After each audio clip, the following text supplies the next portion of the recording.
A Federação Espírita do Paraná apresenta Alessandro Viana Vieira de Paula, na 26ª Conferência Estadual Espírita, com o tema A Estranha Moral. Bom dia a todos. É uma alegria imensa poder compartilhar desta manhã, a convite da Federativa do Estado do Paraná, para podermos falar sobre esta obra extraordinária, o Evangelho segundo o Espiritismo. Estamos quase na hora do almoço, né? Mas ainda vamos aqui alguns momentos, alguns minutos, cuidar da nossa nutrição espiritual. Este ambiente belíssimo que a Federativa nos preparou, confesso que eu estou bastante comovido com este ambiente, com a natureza aqui ao lado, muito semelhante ao retiro que Allan Kardec fez para construir a obra que homenageamos, conforme falaremos um pouco mais adiante. Então é um ambiente rico de espiritualidade, que possamos nutrir dessas energias, que possamos buscar esta obra, as lições de Jesus, tão atuais, tão necessárias para estes tempos de transição planetária. Vivemos o ápice da transição. Segundo o Espírito Camilo, benfeitor do nosso querido Raul Teixeira, estes momentos são tempos difíceis e definidores, para que nós possamos demonstrar que lado desejamos estar, se na luz, se na sombra, se conectados com os Cristo ou se desconectados com o Evangelho. Então, poder revisitar as lições de Jesus, manejando o Evangelho segundo o Espiritismo como referência, é algo que nós temos que agradecer diariamente em nossas existências, em nossas vidas, porque esta obra tem se transformado num grande roteiro, como diz o espírito Ivan de Albuquerque, um grande vademecum para nortear os nossos passos aqui na Terra. Conforme o nosso querido Divaldo, na palestra de abertura, fez o comentário, o alerta, é inegável que a humanidade tem se afastado das lições de Jesus. Temos sentido uma profunda carência, uma profunda saudade, muitas vezes sem o saber, deste mestre nazareno. E eu gostaria de compartilhar com vocês uma valiosa lição que está na Revista Espírita de Allan Kardec, de setembro de 1868. Para quem não conhece, a Revista Espírita foi uma tarefa que Kardec manteve, uma revista mensal, de janeiro de 1858 a abril de 1869, aguardando ainda o interesse, a busca do movimento espírita, desta obra ainda desconhecida de muitos. E ali nós vamos encontrar inúmeras preciosidades, textos de Kardec, comunicações espirituais, etc. E nesta manhã, gostaríamos de compartilhar com os senhores, porque nos conecta a esta questão de quanto a humanidade vem se distanciando de Jesus e a necessidade urgente de nós fazermos esta reconexão com o Mestre. É uma mensagem que está na revista de setembro de 1868. E o próprio título da mensagem espiritual já é impactante. Já é algo que nos comove, que nos toca a alma. O título da mensagem é O que fizeram de mim? E o autor da mensagem é Jesus, o Espírito de verdade. E esta mensagem ela é tão peculiar que Allan Kardec, ao publicá-la na Revista Espírita, naturalmente que passou pelo seu crivo de codificador. Porque uma mensagem espiritual, quando ao final nós temos um nome conhecido, pomposo, de destaque, naturalmente que temos que nos alertar para que não possamos aceitar cegamente aquilo que vem do mundo espiritual. E o interessante é que esta comunicação espiritual não se deu na presença do codificador, na Sociedade Parisiense de Estudos Espíritas, em Paris. Foi uma comunicação que chegou ao seu conhecimento, vinda dos Estados Unidos da América, da cidade de New Orleans, de um grupo que Kardec não conhecia. Porque quando nós conhecemos o grupo mediúnico, os médiums, a seriedade do trabalho, já é um indicativo inicial de uma boa procedência da mensagem. Mesmo assim, temos que analisá-la, confrontá-la com os princípios da doutrina, com o bom senso. E Kardec fez isso.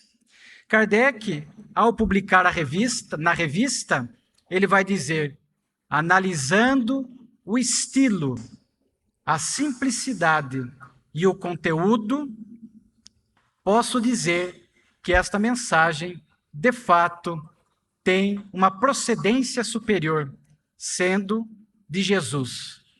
E aqui nós gostaríamos de fazer um parênteses. Estamos aqui diante do movimento espírita, deste estado, de outros estados, muitos nos acompanham pelas redes sociais. Uma pergunta que fica, será que foi o próprio Cristo que nos trouxe a comunicação? E naturalmente que aqui abre-se duas possibilidades. A primeira é que o próprio Cristo, sim, tenha trazido a mensagem, mas não podemos descartar que talvez tenha sido, provavelmente, esta possibilidade, esta hipótese, de que algum espírito, em nome do Cristo, trouxe a mensagem.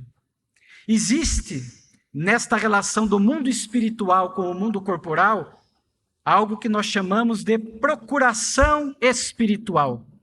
Nós vemos, às vezes, espíritos que se comunicam sob o nome do Dr. Bezerra de Menezes. É um espírito da equipe do Dr. Bezerra de Menezes. Filomeno de Miranda é um espírito que muitas vezes é da equipe de Filomeno de Miranda. Como que nós vamos ter a certeza? Analisando a mensagem, confrontando-a com a doutrina, com as diretrizes do Evangelho. Se está tudo ok, naturalmente é um espírito da falange. Pode ser o próprio espírito ou um espírito da sua equipe. Portanto, é uma mensagem muito válida. Nós separamos aqui um pequeno trecho da mensagem que diz assim: Ei-vos agora, como meus apóstolos de outrora, farei como os bons, e não façais como os maus, que ninguém renegue, que ninguém traia o compromisso cristão. Se pudesse sofrer na morada celeste, eu sofreria. Que fizeram de mim, de minha memória, de minha lembrança, de meu apostolado? Um sabre?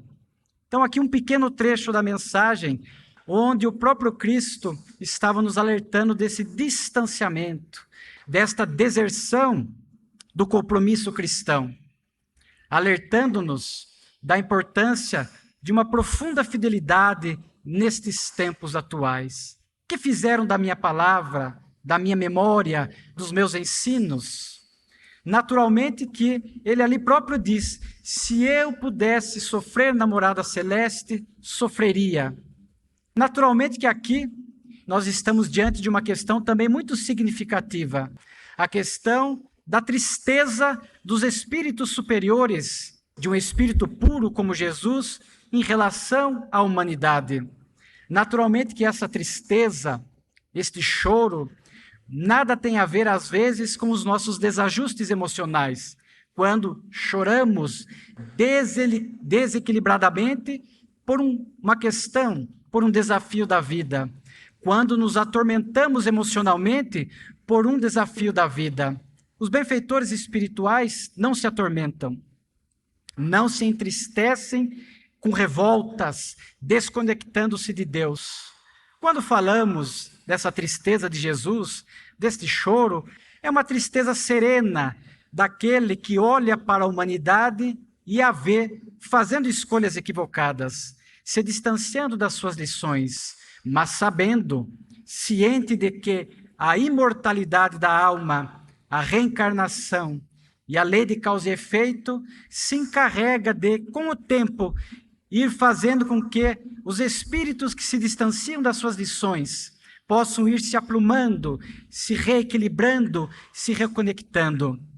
Muitos daqui lembram daquela passagem famosa, conhecida, de Eurípides Barçanufo, o grande trabalhador da doutrina espírita do século passado, de Sacramento, quando Eurípides, um fiel trabalhador da doutrina, numa noite, preparando-se para o descanso do dia, adormece, sai do corpo, lúcido, se vê subindo, ascendendo para regiões espirituais nobres, o que nós chamaríamos de êxtase, como está em O Livro dos Espíritos. E ali, Eurípides se encontra com Jesus e se depara com o mestre chorando. Mestre, choras? Sim, Eurípides, eu choro. Eurípides diz a ele: deve estar chorando por aqueles que não conhecem a sua palavra, não conhecem o teu evangelho. É por estes? Não, Eurípides. Eu choro pelos cristãos que conhecem a minha palavra, conhecem a mensagem do amor e do perdão, mas odeiam, não praticam o bem, não praticam a caridade. É por estes que conhecem as minhas palavras e se distanciam de mim. Eurípides se impacta com esta fala de Jesus. Volta para o corpo e diz ele que a partir dali trabalharia muito mais em favor do evangelho do bem e da doutrina, para que ele não pudesse ser um desses que estava se distanciando de Jesus.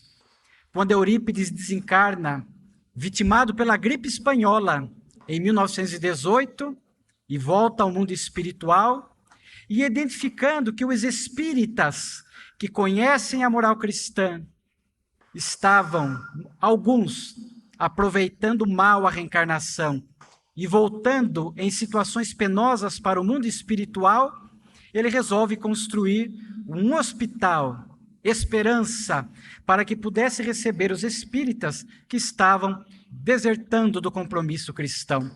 Então, esta mensagem de Jesus, este choro de Jesus, este alerta sobre o que temos feito da sua mensagem, é algo que deve calar profundamente em nossas almas. É algo que, de fato, deve chamar a nossa atenção. Há uma comunicação também na Revista Espírita, nós aqui de dezembro de 67, de o Espírito Mock, onde ele faz uma análise da sociedade daquela época, século XIX, que Divaldo muito bem analisou ontem, e que nós diríamos muito atual. O Espírito Mock diz o seguinte: olhamos para a humanidade, para as criaturas humanas, as alegrias estão na face, nos rostos, mas a inquietude está no coração. Estamos num período de crise moral e devemos buscar um abrigo para nos proteger. Mensagem do Espírito Mock.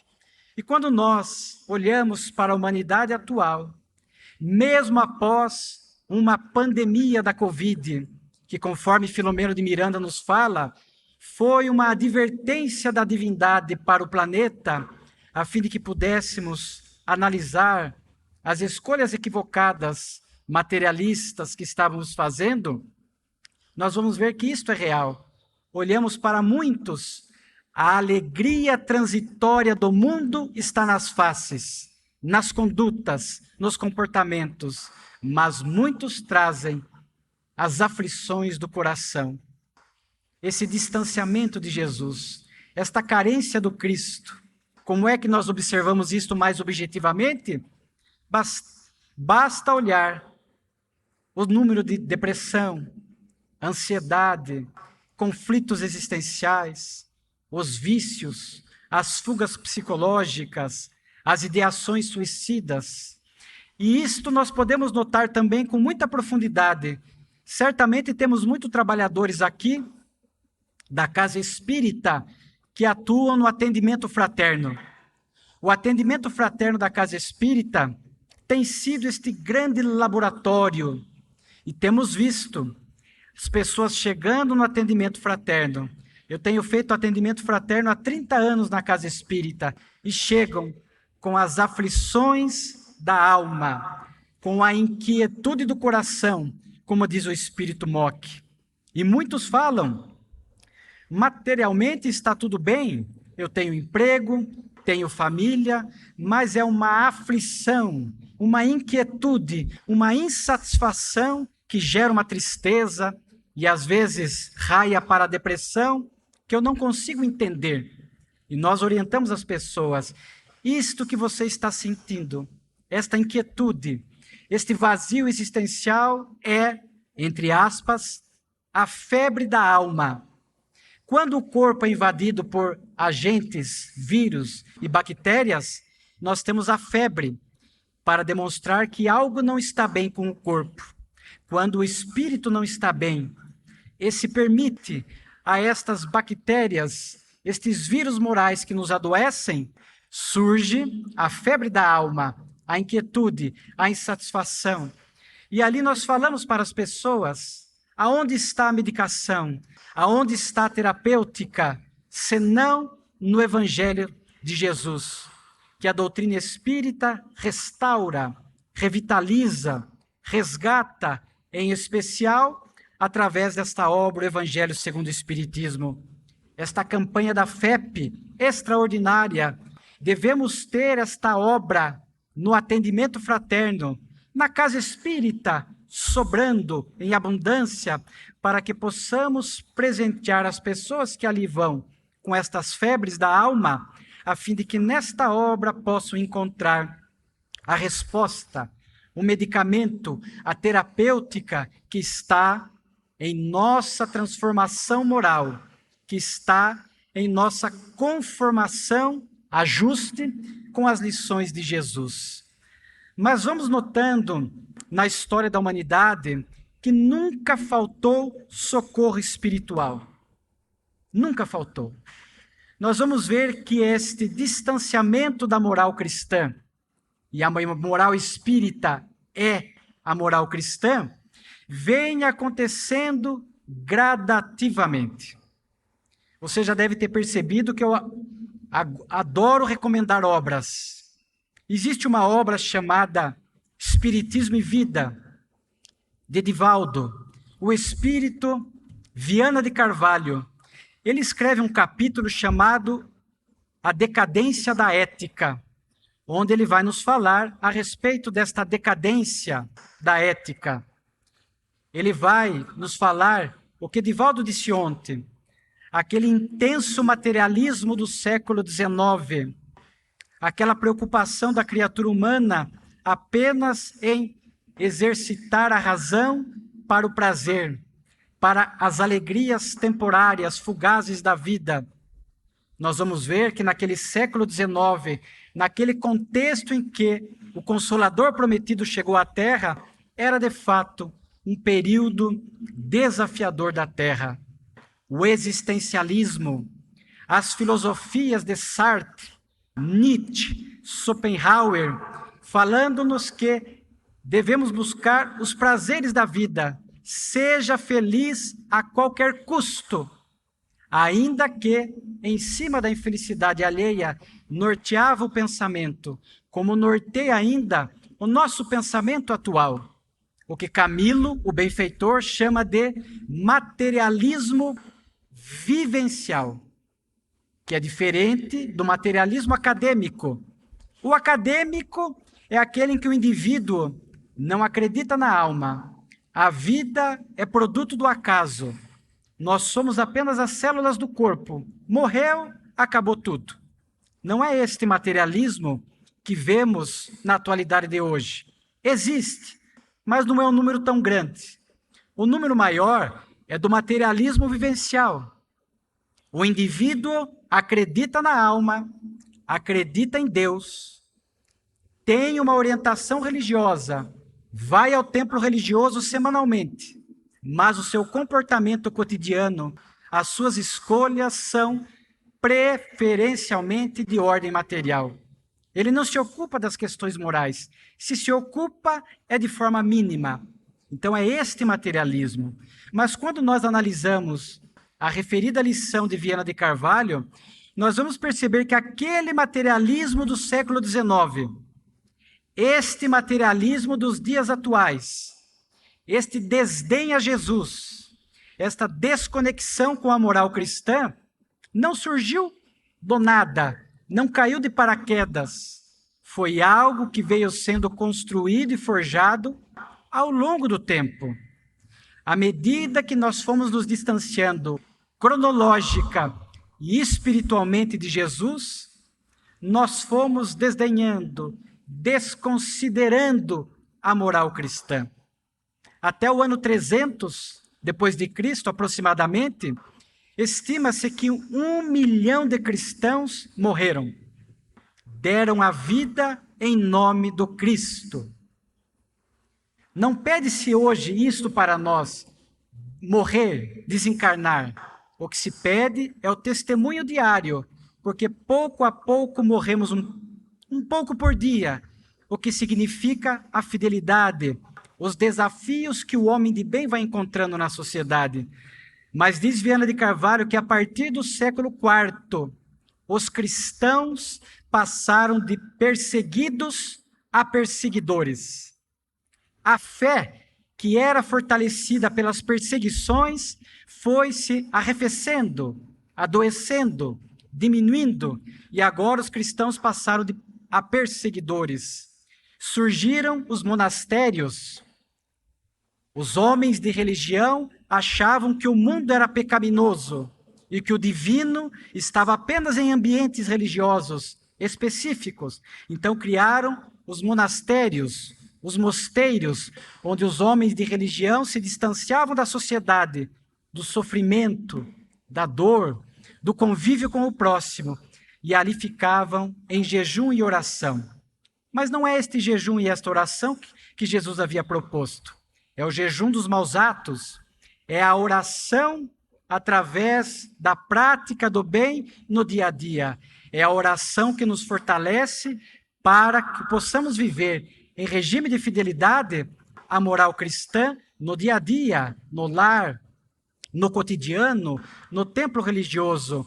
Então vejamos que a moral cristã foi se enfraquecendo por nós, pelas nossas escolhas, pelo nosso desdém. E aí o tempo vai passando, o materialismo, o egoísmo, o individualismo, isso se projetando no tempo, a Idade Média, portanto, 1500 anos, e a humanidade foi adoecendo, foi desdenhando Jesus, e culmina naquele século XIX, como culmina nestes dias atuais, difíceis e desafiadores que nós estamos vivendo. Portanto, quando a codificação vem à Terra, através de Kardec, naturalmente que era necessária uma obra que tratasse especificamente da moral cristã, algo que trouxesse Jesus para a humanidade. Se nós pudéssemos aqui identificar este contexto histórico, espiritual, da obra Evangelho segundo o Espiritismo, era este contexto de quase de uma total desconsideração ao Evangelho. Então a doutrina chega como sendo Jesus que voltou para nós, como dito ontem, e vem as 5 obras da codificação, iluminando o coração e a mente da criatura humana.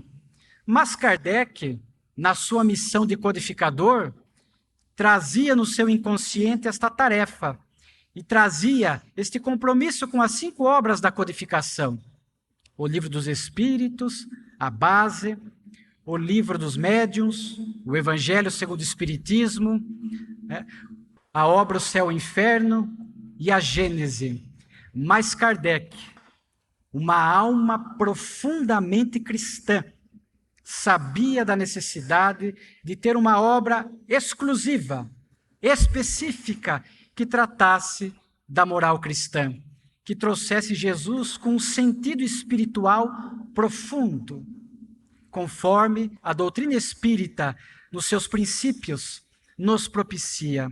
É tão bonito, e eu permito-me compartilhar com os senhores, que nestas semanas que antecederam este evento, eu, como um exercício, me permiti mergulhar na ambiência física e espiritual da obra O Evangelho segundo o Espiritismo. Como? Hoje nós temos informações através de documentos da época, através de obras póstumas, através da Revista Espírita, de todo o cuidado que a espiritualidade e o codificador tiveram ao tratar da obra O Evangelho segundo o Espiritismo. Todas as obras da codificação tiveram, mas no Evangelho teve algo de exclusivo, de inédito, de especial pelo alcance da obra. Porque os benfeitores espirituais recomendaram a Kardec um isolamento, um recolhimento sagrado para que pudesse cuidar desta obra. Ninguém sabia que Kardec estava trabalhando o Evangelho segundo o Espiritismo, que estava estudando, refletindo o Evangelho. Nem mesmo a sua esposa. Talvez desconfiasse, mas não externou. E Kardec, então, por orientação da espiritualidade, vai se recolher inicialmente em Sainte-Adresse e logo depois em Ville-Ségur. E em Sainte-Adresse, que era uma região da Normandia, que tinha a orla do mar, a natureza, se assemelha a este ambiente que nós estamos aqui. Esta natureza, o Parque Barigui, aqui ao nosso lado, nos permitindo esta comunhão do indivíduo com a natureza, com o divino, com o superior. Kardec toma este cuidado. Ele vai a estas duas regiões com dezenas de comunicações espirituais que ele havia colhido, recebido em Paris, em outros grupos mediúnicos. Aliás, muitas dessas lições que tratavam de moralidade, de moral cristã, algumas foram publicadas anteriormente ao Evangelho segundo o Espiritismo, na Revista Espírita, que era, não só isso, mas foi um laboratório das obras fundamentais. Muitas comunicações estão lá. Então, Kardec, com esta quase uma centena de mensagens, recolhe-se e começa a organizar esta obra, recebendo, claro, intuitivamente nós sabemos disso, uma ajuda espiritual impressionante. Então, ali ele começa a construir a obra, a pedagogia da obra, os capítulos, a ordenação das lições, a forma como Kardec estruturou o Evangelho segundo o Espiritismo, nos comove, nos impressiona. Ivan de Albuquerque, espírito, que escreveu através de Raul Teixeira sobre a obra Evangelho segundo o Espiritismo, na obra Caminhos para o Amor e a Paz, ele fala da eloquência de Kardec ao construir a obra. Depois, em Ségur, continuando esse trabalho com a obra, nós vamos ter uma revelação espiritual impressionante. Porque a esposa de Kardec, Amélie, estava em Paris. Kardec nesse recolhimento sagrado. Uma senhora, a senhorita V, vai visitar Kardec em Paris. Não sabia que ele estava viajando. A esposa do codificador a acolhe, fala que ele estava em viagem, e sabendo que senhorita V era uma médium extraordinária, instiga ela a ver o ambiente onde Kardec estava, visão à distância, e ela descreve o ambiente em Ségur, onde Kardec estava. Ela fala de uma multidão de espíritos luminosos. Um deles se destacava por ser mais superior. Era o Espírito de verdade, Jesus, que também estavam cuidando da saúde do codificador e também da obra. E Amélie pergunta à médium: no que ele está trabalhando. Ela se concentra, a médium, e ela observa que um espírito estava com uma obra de grande proporção, onde estava escrito o Evangelho. Ela descreve o ambiente onde Kardec estava, e depois Kardec confirmaria tudo. Então vejamos o ambiente físico e espiritual que Kardec elege para construir esta obra, voltando depois a Paris para lançar em 1864 a obra O Evangelho segundo o Espiritismo, cuja estrutura é impressionante. Quando, na própria introdução, Kardec vai dizer: nós poderíamos buscar várias formas de abordar a vida, as lições de Jesus. Poderíamos buscar os milagres, as profecias, as palavras que deram origem aos dogmas, os atos comuns da vida de Jesus e os ensinos morais. Nesta obra, nós optamos pelos ensinos morais. Olha a lucidez de Kardec, porque aquela obra era para tratar da moral cristã, que não comporta divergências. Em qualquer religião, quando falamos de amor, educação dos sentimentos, perdão, caridade, paciência, misericórdia, não há dissensão. Veja a sabedoria de Kardec. Ivan de Albuquerque, na referida obra que citei dele, pode dizer que muitos se perderam ao escrever sobre o Evangelho porque ficaram nas diferenças, nas divergências linguísticas, geográficas, antropológicas e outras. Kardec foi cirúrgico. Vamos abordar os ensinos morais, porque senão a obra naturalmente perderia o seu foco. Os milagres ele cuidou depois na obra A Gênese, assim como também das profecias, né? Então vejamos a sabedoria de Kardec.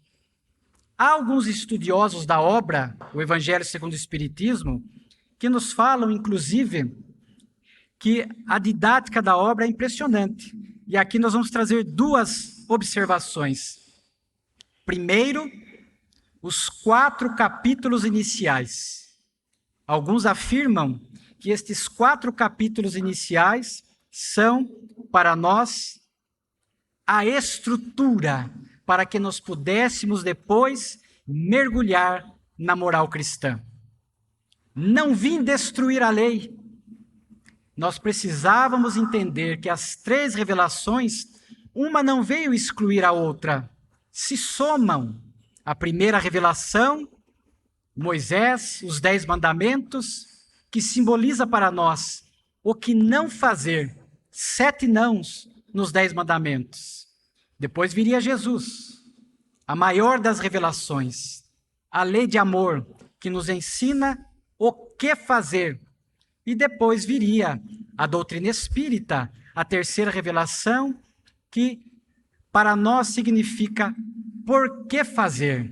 Então, uma não veio excluir a outra, vieram se somar, porque vieram em tempos diferentes, de acordo com a maturidade espiritual da humanidade. Então, precisávamos ter isto como parâmetro para a obra.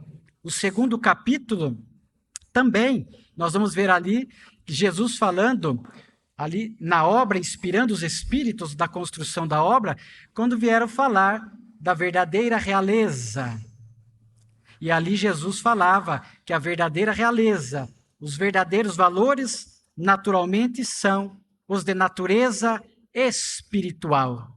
Jesus falava ao ser imortal que somos, ao ser imortal que caminha na direção da angelitude, da pureza. Então precisávamos entender isso. Quais são os reais valores da vida? No capítulo 3º, vai nos falar das muitas moradas na casa do Pai. Precisávamos entender que o universo é um grande educandário, que cada planeta é uma sala de aula e que o espírito vai desenvolvendo, aprendendo esta moral cristã através dessas vivências múltiplas O quarto capítulo da obra, que é necessário nascer de novo para ver o reino de Deus, a reencarnação. Então, esses princípios básicos dos 4 capítulos era esta estrutura para que pudéssemos entender a moral cristã, pudéssemos entender o sentido espiritual da obra. Porque Kardec é tão extraordinário, decodificando o pensamento dos imortais, que o Evangelho segundo o Espiritismo não é uma obra de mera recomendação moral. Devemos amar, devemos perdoar, devemos ter humildade. Não é apenas isso. Se fosse, já teria o seu valor. Mas não é apenas isso.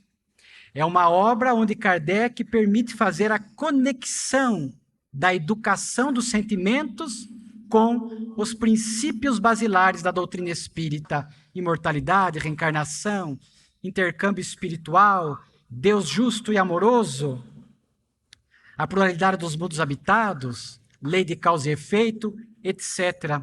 Por isto, Emmanuel, o nobre benfeitor, na obra Opinião Espírita, pelos médiuns Chico e Valdo Vieira, falou: Jesus a porta, Kardec a chave.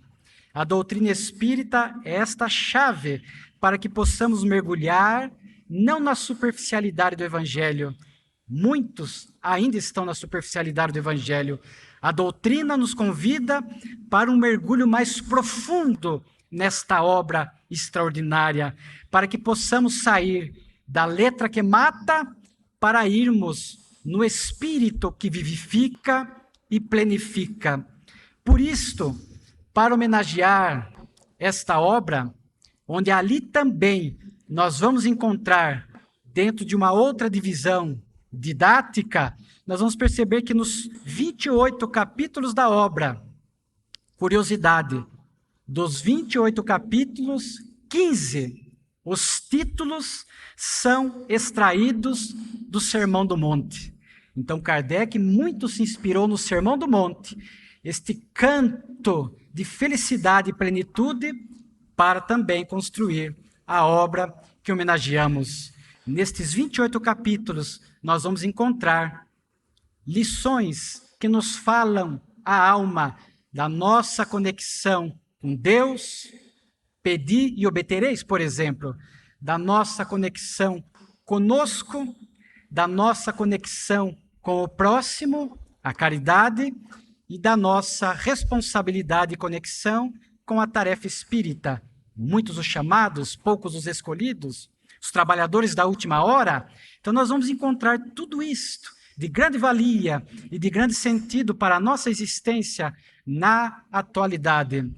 Mas já, pelo nosso tempo que avança, nós gostaríamos aqui de homenagear a obra dentro dessa premissa: Jesus à porta, Kardec a chave, este mergulho no sentido espiritual das lições, trazer um capítulo que nós separamos aqui, naturalmente, o capítulo que nos fala, conforme o título, da questão, a moral estranha, que nós separamos aqui, só para nós fazermos a referência do capítulo 23.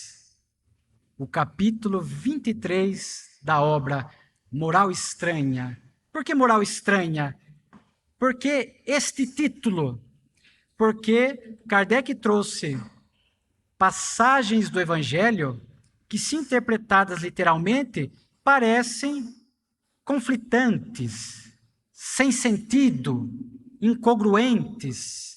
Mas, na verdade, à luz da doutrina espírita, nós vamos ver que as passagens ali tratadas nada tem de estranho, nada tem de incongruente, porque quando Jesus cantava as suas lições, ensinava a criatura humana, como grande pedagogo que era, naturalmente que ele, ciente das leis divinas que regem a vida universal, portanto a vida na Terra, as leis morais da vida, ele naturalmente que ao trazer algumas lições, ele ali deixava nas entrelinhas esta chave, esses ensinamentos que ele sabia que lá à frente, quando viesse o Consolador, a humanidade agora podia fazer este mergulho mais profundo em determinadas lições que ele deixou. Em alguns momentos falou por parábolas, em outros momentos trouxe essas passagens que às vezes literalmente parece que não tem sentido, mas hoje, com a lucidez da doutrina, nós podemos entendê-las e aplicá-las à nossa vida. Porque o Evangelho do Cristo, o Evangelho segundo o Espiritismo, como diz Ivan de Albuquerque, é uma obra que deve ser estudada, sentida, vivida. Não é uma obra, diz Ivan de Albuquerque, que nós devemos apenas abrir ao acaso. Pode ser aberta ao acaso, como muitos fazem no Evangelho no Lar, livro de cabeceira, abre ao acaso e lê uma lição. Claro, é válido, mas nós não podemos apenas fazer isso. Nós temos que eleger um momento da nossa vida para estudar todos os capítulos, cronologicamente e profundamente, esta obra. E o capítulo A Moral Estranha, é interessante que ali Kardec, eu separei pelo tempo, se o tempo permitir, 3 itens. Né? O primeiro item, Kardec vai interpretar uma passagem que está no Evangelho de Mateus. Todo aquele que deixar, por amor a meu nome, a casa, os irmãos, o pai, a mãe, a mulher, os filhos, as fazendas, receberá 100 por 1 e possuirá a vida eterna. Será que Jesus estava estimulando a deserção do compromisso familiar para atendermos ao compromisso espiritual, religioso? Naturalmente que não. Kardec, ao analisar esta passagem, e fará de forma brilhante, ele vai dizer que, naturalmente, chega um momento da vida em que a criatura humana sai do lar. Quando atinge a maioridade, quando vai servir a pátria, diz Kardec, muito comum naquela época, quando vai trabalhar, quando vai para o estudo nos dias de hoje, ou quando forma a sua nova família. Então ele sai da casa, mas espera-se que leve a mensagem, os valores morais, para onde ele for, ele possa vivê-lo. Mas os laços de afeição, que são os laços da alma, nunca se perdem, nem mesmo com a desencarnação. Então Kardec faz essa interpretação, de que Jesus não estava estimulando o abandono da casa. E nós espíritas sabemos que o compromisso maior da reencarnação, não o único, mas o maior, é o compromisso familiar. Então jamais iríamos falar para abandonar as tarefas domésticas, para atendermos outras tarefas. Mas Kardec fala, os discípulos deixaram suas ocupações habituais para seguir Jesus. Então é neste sentido que muitas vezes, por questões variadas, saímos definitiva ou transitoriamente do lar para um curso, para uma viagem, para o trabalho, mas sem perder essa conexão com as afeições do lar e sem perder essa desconexão com a moral cristã. Pessoalmente, gosto muito de aliar, conjugar, conectar esta passagem com uma outra fala de Jesus, que muitos conhecem. Sereis odiados em meu nome. Jesus fala isto. O que ele quis dizer? Que a partir do momento que nós passamos a seguir a mensagem do Evangelho, muitos passarão a se afastar de nós. Não necessariamente odiar. Alguns sim, outros não. Mas alguns começam a se afastar de nós. E muitas vezes, este afastamento se dá dentro do lar. Nós espíritas, tocados pelo Evangelho, nesta luta para construir o homem novo, vamos abdicando dos velhos hábitos, vamos nos esforçando para deixar os vícios materiais, vamos nos esforçando para construir novos hábitos, novas atitudes, e às vezes alguns amigos, familiares, não compreendem. Às vezes nos caluniam, às vezes se afastam de nós, Às vezes não nos convidam mais para os compromissos familiares, para os eventos de outrora. Da nossa parte, nós sempre vamos fazer um movimento de aproximação, de cultivar a amizade, ainda que o outro tenha outras escolhas na sua vida. Mas nós, em nome da doutrina, em nome da moral cristã, que nos ensina esta convivência pacífica, manteremos, nos aproximaremos. Se a pessoa quer se afastar, nós respeitamos. Mas acontece isso.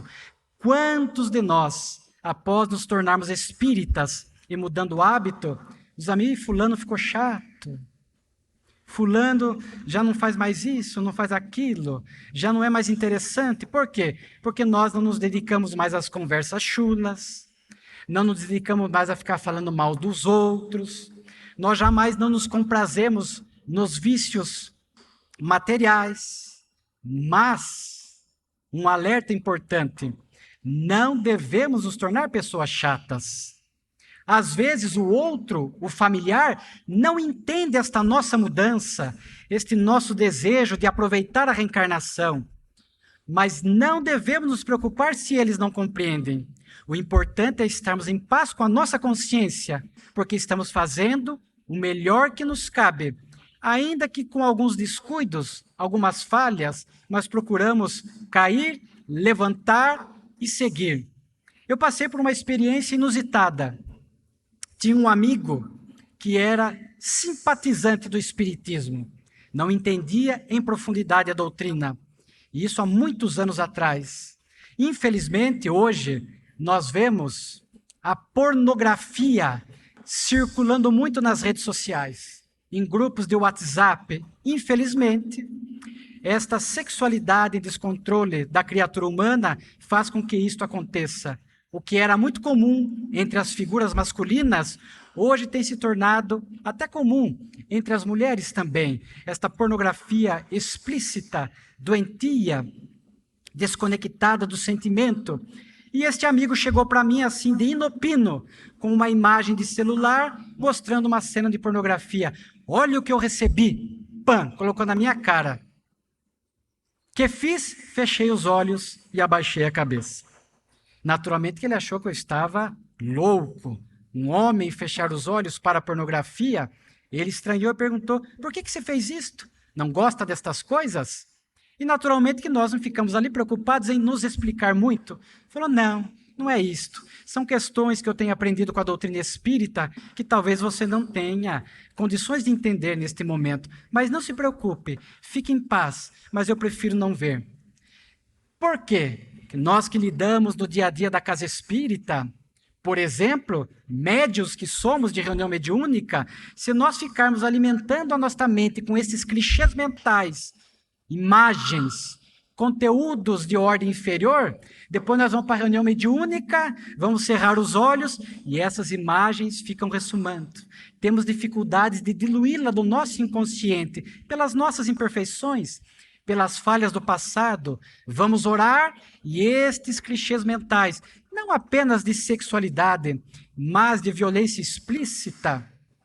Quando jovem, eu gostava de assistir, porque fazia artes marciais, gostava de assistir aquelas lutas lá na minha juventude, já há mais de 20 anos que eu não me permito mais assistir, porque aquelas cenas de violência, a arena romana, o circo romano que hoje ganhou esta proporção, onde muitos ficam ali felizes por ver aquelas cenas de agressividade, ficam no inconsciente. E depois, em momentos em que nós precisamos elevar o padrão mental, temos dificuldades.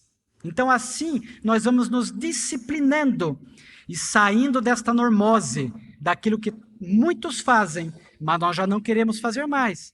Os amigos não compreendem, os familiares desdenham, riem, mas nós não estamos preocupados. Mas eu quero só, se o tempo nos permitir, voltar num ponto importante. Temos aqui ainda ao menos 10 minutos. Repito, há alguns confrades, confreiras que ficam antipáticos depois que se tornam espírita, chatos. Não entenderam que a mensagem do Evangelho é mensagem de alegria.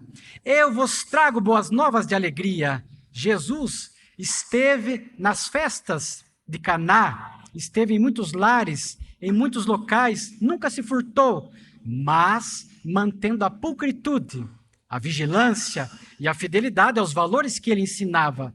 Então nós, às vezes, somos convidados para ir festa de casamento. Eu não vou, não gosto de festa de casamento. Não gosto de jantar, não gosto de música, não gosto de barulho. Vamos a tal coisa. Não vou. Vamos a isto.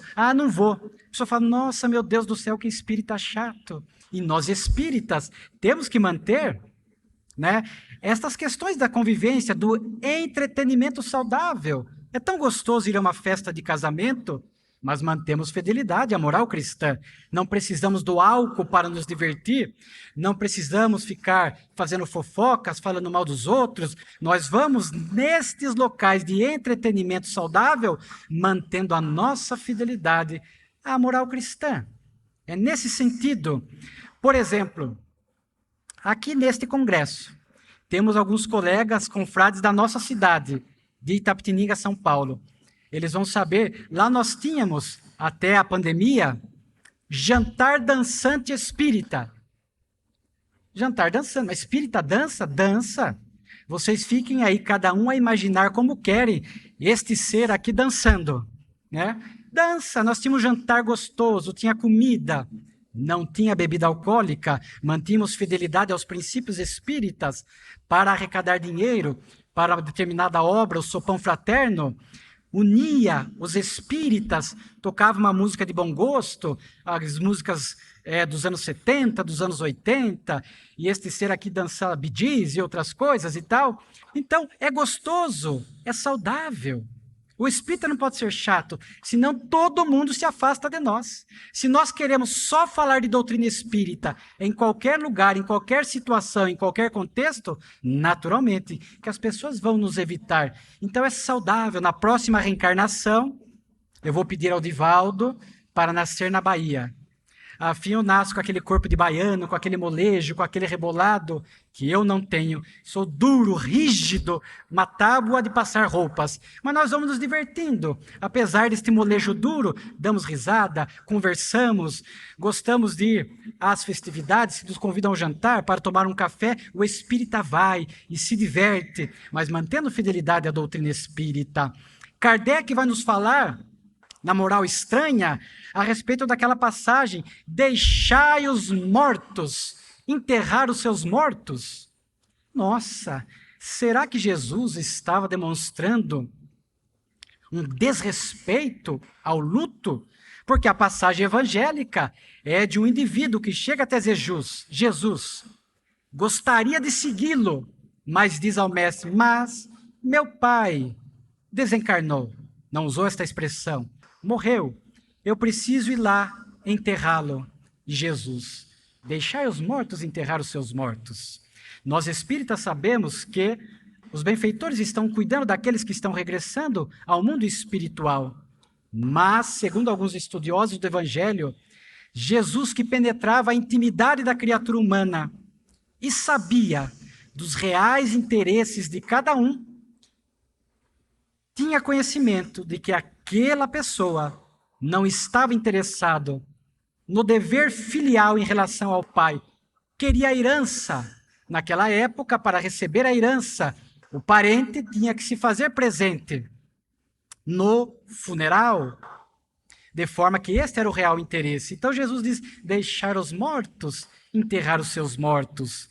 Quando nós, à luz da doutrina, nos aprofundamos nesse sentido espiritual desta passagem, aqui nós vamos entender que não devemos usar de justificativas, desculpas do ego, para não atender aos compromissos espirituais, religiosos, da casa espírita, da família, da sociedade, porque não enganamos ninguém.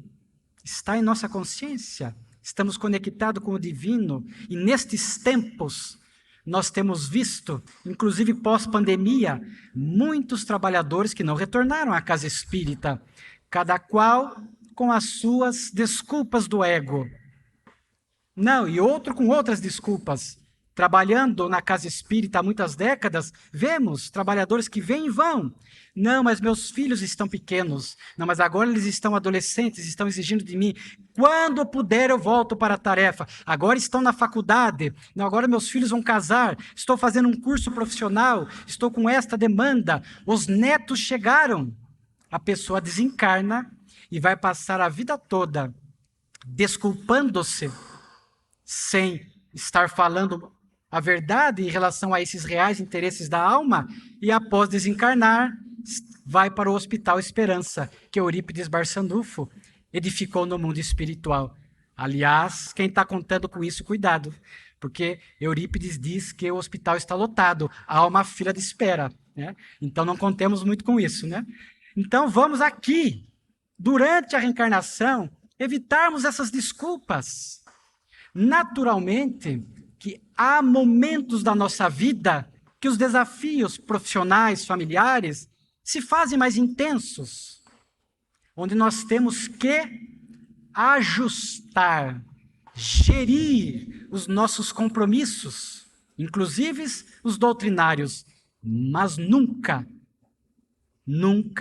abandonar in totum, integralmente as tarefas espíritas, porque é ali que nós vamos buscar a lucidez, o conhecimento e o equilíbrio para enfrentar esses desafios. Vejo os confrades que, diante do desafio, abandonam a tarefa. Alguns nunca mais voltam. Outros voltam, ficam pouco tempo e abandonam de novo.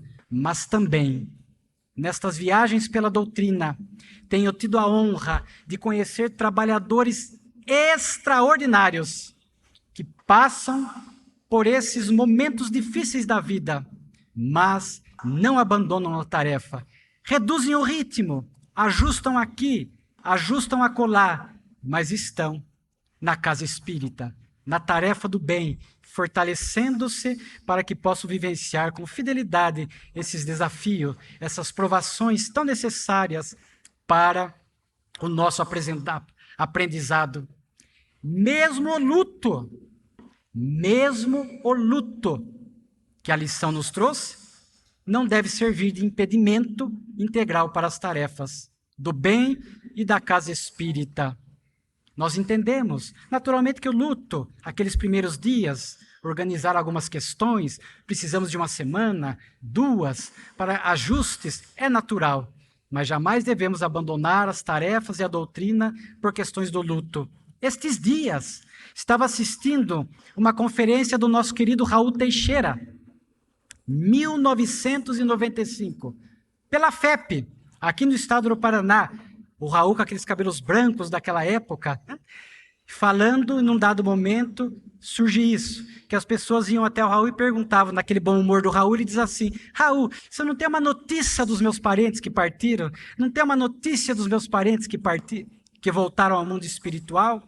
Né? E muitos, às vezes, debandando, desanimando da tarefa por questões do luto. Naquela época, 1995, Raul diz assim: eu nunca tive uma comunicação, uma mensagem da minha mãe que já partiu, do meu pai que já partiu ao mundo espiritual, dos meus irmãos que partiram para o mundo espiritual, e nem por isso deixei a tarefa espírita, porque se eu ensino os outros que a morte não acaba com nada e que eles seguem vivos do lado de lá, esta mesma confiança, esta mesma lição que serve para o outro, serve também para mim.